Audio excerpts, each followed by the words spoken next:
warahmatullahi wabarakatuh. Bapak sebagai warahmatullahi wabarakatuh. Warahmatullahi wabarakatuh. Bapak sebagai warahmatullahi wabarakatuh.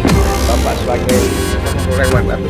Bapak sebagai Wawancara eksklusif bersama sang inisiator Galesong Hospital Syamsari Kita. Takalar, dimensitv-news.com.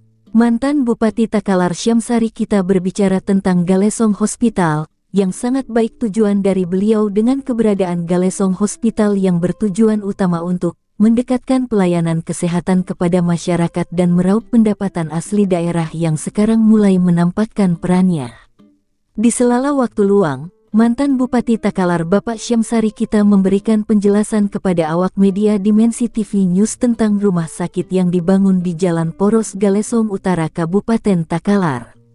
Pada keterangan mantan Bupati Takalar sebagai inisiator pembangunan Galesong Hospital, bertujuan sangat mulia seperti yang disampaikan pada wawancaranya berikut ini.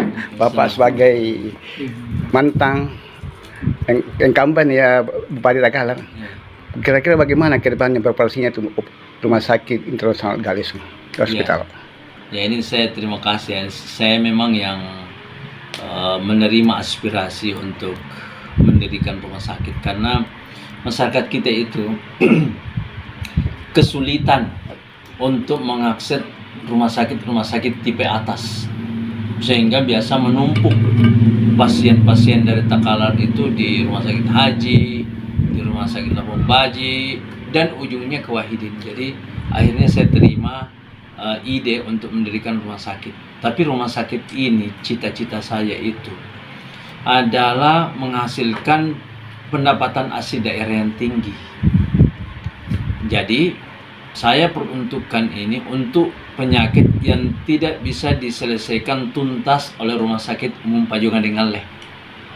Jadi di sana itu kita sudah siapkan alatnya, misalnya operasi jantung, ya kan, untuk kanker yang kalau dibayar BPJS itu puluhan sampai ratusan juta, sehingga bisa mengembalikan pinjaman itu dan menjadi PAD. Nah, jadi saya tawarkan begini. Kalau mau dioperasikan cepat ini ada dua cara. Satu, pola swasta yang dulu saya usulkan itu, tapi bukan swasta murni ya. Swastanya itu ke swasta daerah juga, namanya perusahaan daerah. Dan itu sudah bergulir perdanya, hanya terhenti. Akhirnya mengambil opsi kedua, dikelola langsung oleh pemerintah. Tapi saya memberi catatan, kalau pemerintah yang operasionalisasikan ini berat karena pemerintah harus modali kurang lebih 50-60 miliar per tahun.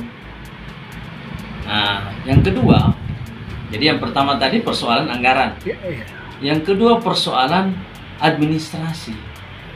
Jadi rumah sakit itu apapun yang dibangun daerah, desa baru, kecamatan baru, rumah sakit baru, itu harus ada rumahnya di dalam daerah. Jadi harus masuk dalam struktur organisasi daerah. Nah, saya pernah mengusulkan supaya ini dibuatkan struktur dalam organisasi perangkat daerah.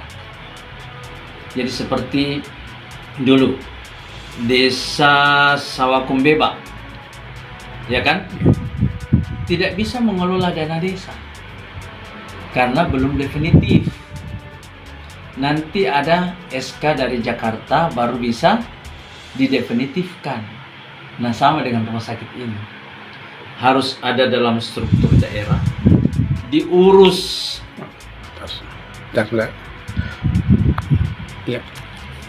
Harus ada struktur dalam daerah, kemudian diurus organisasinya ke provinsi dan pusat. Kemudian pusat akan bertemu dua, seperti rumah sakit yang pernah saya usul itu dua, yaitu Kementerian Dalam Negeri dan Kementerian Kesehatan, untuk menentukan tipe, ya kan? Nanti habis itu baru pulang ke daerah, langsung ketuk palu. Sepanjang tidak dilalui mekanisme ini, maka organisasi ini tidak jelas dalam statusnya di daerah. Karena dia tidak jelas statusnya, maka dia nggak bisa mengelola anggaran. Jadi kalau ini difungsikan dalam kondisi seperti itu fungsinya 10% dari fungsi yang 100%. Jadi dia seperti mobil motor pembalap, cc-nya 500, tapi yang baru terpakai baru 10 cc.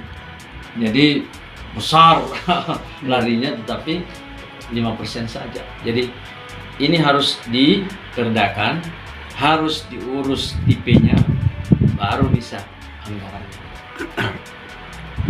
Jadi ini Pak, Bapak sudah hal ini sudah diketahui pasca Bapak meletakkan jabatan sebagai bupati. Iya. Apakah sudah diketahui oleh pejabat yang sekarang, Pak? Saya sudah jelaskan semuanya, bukan hanya kepada pejabat ini, tapi kepada birokrasinya juga saya sudah jelaskan.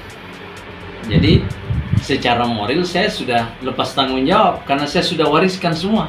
Ilmu saya sudah wariskan, bangunannya juga saya wariskan, ilmunya juga saya wariskan. Nah, jadi tujuan utama dibuat yang di Galesong Hospital apa yang Bapak inginkan? Tujuan utamanya saya pertama untuk pelayanan masyarakat, iya kan? Jadi ini saya kasihan sama keluarga besar Takalar.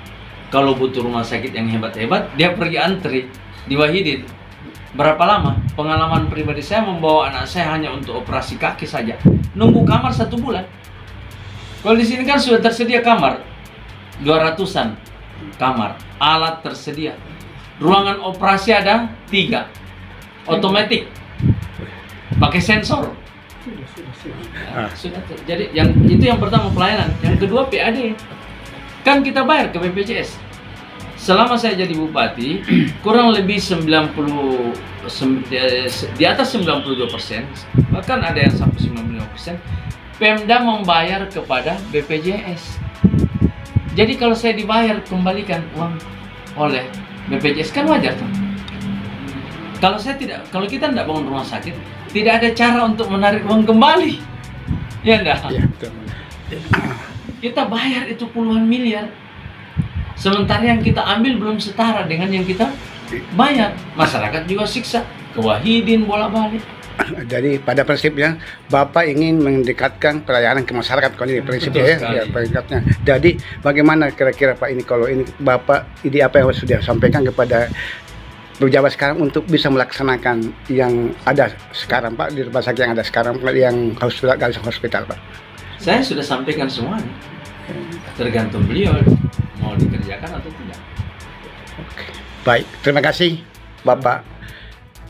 Liputan Husain Siama mengabarkan untuk dimensitv.news.com. Inspirasi membangun daerah.